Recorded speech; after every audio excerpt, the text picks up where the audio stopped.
घरासमोरील पाण्याच्या टाकीत पडून विवाहितेचा दुर्दैवी मृत्यू. सांगली जिल्ह्यातील जत शहरातून एक अत्यंत दुर्दैवी घटना समोर आली आहे. घरासमोरील पाण्याच्या टाकीत पडल्याने एका व्यापाऱ्याच्या पत्नीचा दुर्दैवी मृत्यू झाला आहे.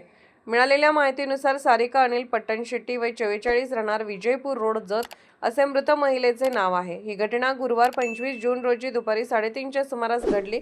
शहरातील किराणा व्यापारी अनिल पट्टणशेट्टी यांच्या पत्नी सारिका या घरासमोरील पाण्याच्या टाकीजवळ असताना त्यांचा अचानक पाय घसरला आणि त्या थेट टाकीत पडल्या. हा प्रकार लक्षात येताच नातेवाईकांनी तातडीने त्यांना जत येथील ग्रामीण रुग्णालयात उपचारासाठी दाखल केले. मात्र रुग्णालयात वैद्यकीय अधिकाऱ्यांनी तपासणी अंती त्यांना मृत घोषित केले.